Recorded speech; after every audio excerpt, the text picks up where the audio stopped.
Oke, Assalamualaikum warahmatullahi wabarakatuh. Perkenalkan, nama saya Isnainia, saya dari Prodi Teknik Informatika, Universitas Muhammadiyah Cirebon. Kali ini saya akan memaparkan sedikit materi tentang pengenalan teknologi informasi. Mungkin di sini banyak yang sudah menggunakan teknologi ya. Lanjut saja. Ini IT atau informasi dan teknologi ini merupakan singkatan yang tidak resmi dalam bahasa Indonesia. Dan IT ini merupakan istilah bentuk umum penyimpanan teknologi yang membantu manusia dalam hal membuat, mengubah, menyimpan, mengomunikasikan, atau menyebarkan informasi. Di dunia pendidikan, IT ini dapat diistilahkan sebagai ICT, Technology and Communication Technologies. Teknologi informasi ini memiliki arti yang sangat luas ya, yang meliputi segala hal yang berkaitan dengan penggunaan komputer sebagai pengolahan informasi dan segala yang berkaitan dengan penggunaan alat untuk mentransfer data dari perangkat satu ke perangkat yang lain. Nah, di sini juga ada tujuannya. Tujuannya itu untuk membantu manusia dalam memecahkan suatu masalah, mendukung dan membuka kreativitas, meningkatkan aktivitas dan efisien dalam menyelesaikan pekerjaan. Lanjut, di sini ada fungsi.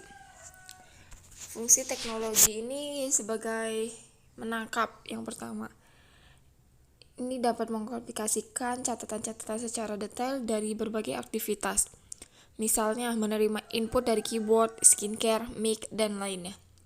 Yang kedua itu mengolah atau processing. Di sini dapat mengolah atau memproses data masukan yang diterima yang kemudian diubah menjadi informasi baru. Oleh data ini bisa dalam bentuk konversi, menganalisis, menghitung hingga menggabungkan berbagai bentuk informasi dan data. Yang ketiga ada menghasilkan atau generate. Ini informasi ke dalam bentuk yang berguna, misalnya seperti grafik, tabel, perhitungan, dan lain sebagainya. Yang keempat, ada penyimpanan, storage. Ini dapat merekam ya informasi dan data ke dalam suatu media yang kemudian bisa digunakan untuk keperluan lainnya. Contohnya seperti flash disk, CD, dan hard disk. Lalu ada mencari kembali atau retrieval. Lead IT ini dapat mampu mencari atau menelusuri kembali informasi dan data yang pernah disimpan. Misalnya, mencari data klien, mencari data-data yang belum melakukan pembayaran. Yang keenam itu ada sebagai transmisi. Di sini IT itu dapat mengirim data ya. Dapat mengirim data dan informasi dari satu lokasi ke lokasi lain dengan memanfaatkan jaringan komputer. Contohnya seperti penjualan, seperti Shopee, pengiriman data penjualan dari tim lain ke lokasi yang berbeda. Seperti itu fungsi-fungsi dari teknologi informasi. Selanjutnya ada manfaat. Nah, di sini manfaatnya itu banyak banget dari berbagai bidang. Contohnya seperti pendidikan. Pendidikan ini teknologi informasi di dunia pendidikan terutama komputer membuat siswa dan siswi lebih efektif dalam belajar. Seperti sekarang di masa pandemi, hampir semuanya ya siswa dan siswi itu menggunakan teknologi untuk belajar. Dan komputer ini atau HP ya adalah sarana yang membuat mudah dalam membutuhkan kreativitas siswa sekaligus sumber informasi. Yang selanjutnya itu untuk industri dan manufaktur. Untuk industri ini membuat rancangan desain dengan komputer sebuah produk yang akan dikeluarkan pada industri serta bisa mengontrol mesin produksi dengan ketetapan yang baik. Apalagi seperti yang kita ketahui, industri membutuhkan hal yang tepat untuk produksi dalam jumlah besar. Lanjut untuk bisnis.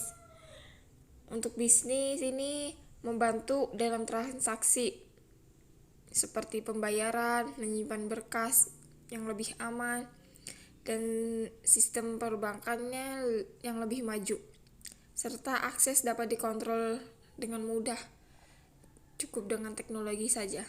Jadi bisa dipantau dengan HP, kita tahu semua informasi teknologi, informasi-informasi yang di luar sana, hanya di rumah saja. Dan untuk militer ini bisa dimanfaatkan untuk navigasi pada kapal selam, mengendalikan pesawat luar angkasa dengan kemudi atau tanpa kemudi. Dengan adanya teknologi militer juga dapat membuat suatu akses ketika berada dalam keadaan genting. Lanjut untuk teknik dan pengetahuan. Ini bisa digunakan dalam mempelajari struktur tanah, angin, dan cuaca, dan bisa membantu dalam menghitung.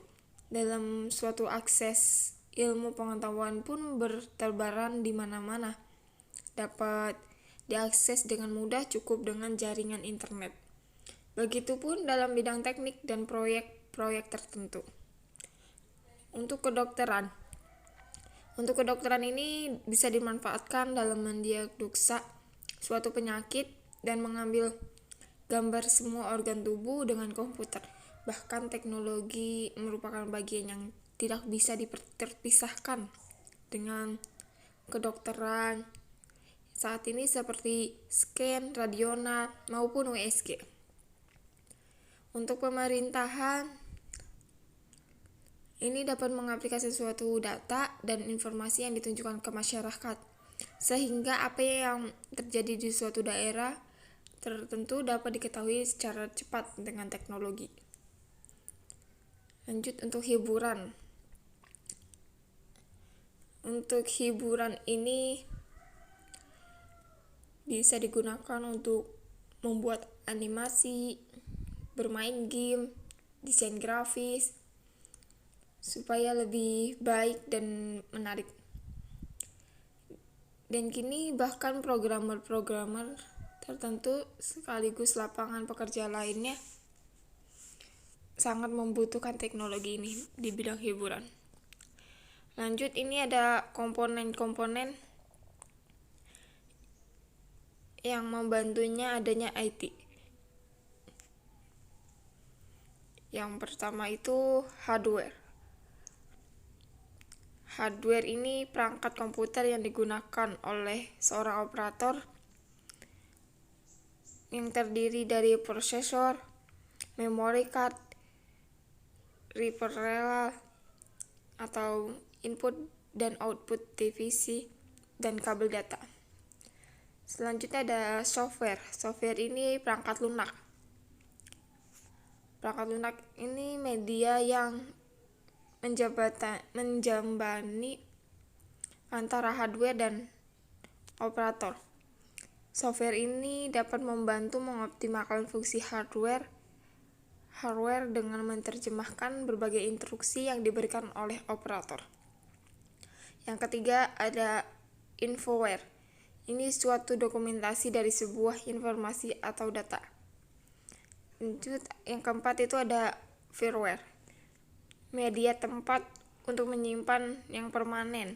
Fungsinya sebagai tempat untuk menyimpan berbagai data yang ada di sebuah komputer.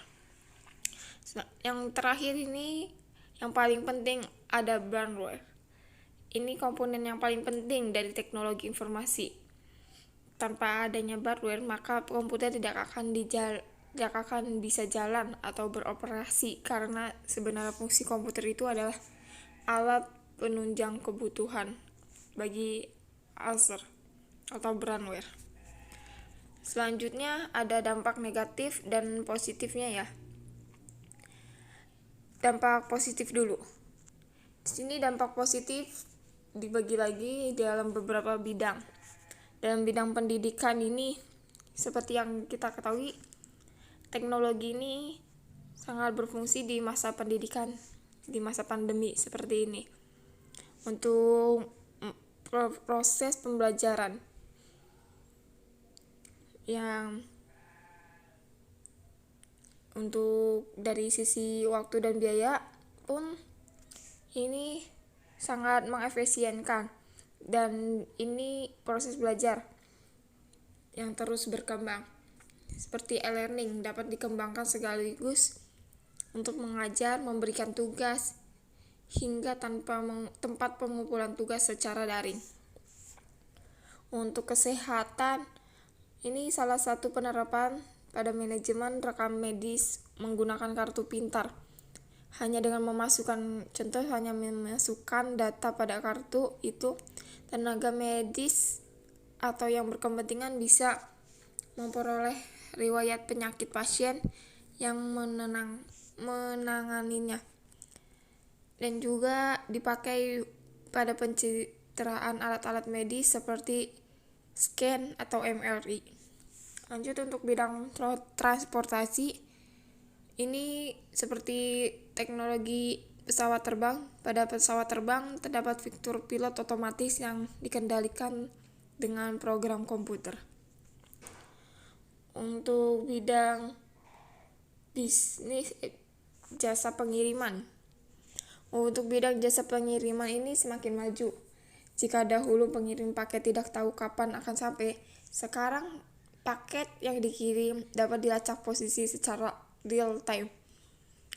Hal ini membutuhkan teknologi dalam penerapannya.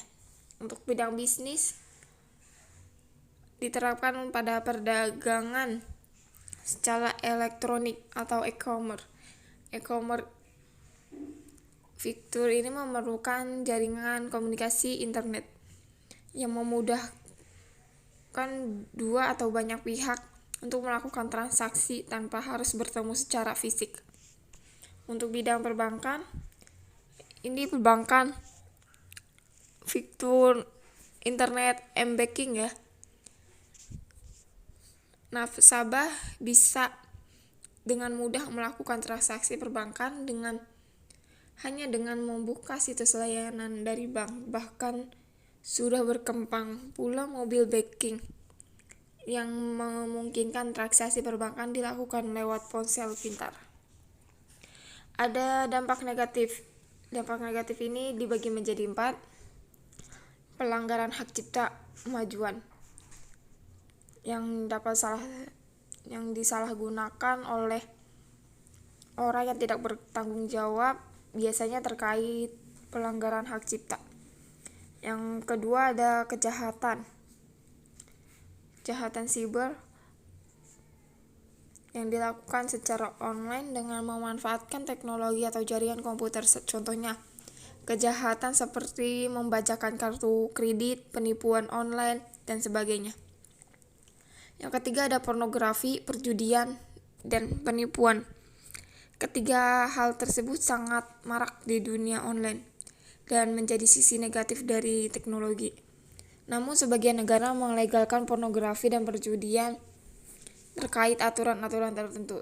Sementara untuk penipuan, banyak oknum yang menyalahgunakan teknologi guna menipu orang lain demi mendapatkan sejumlah uang.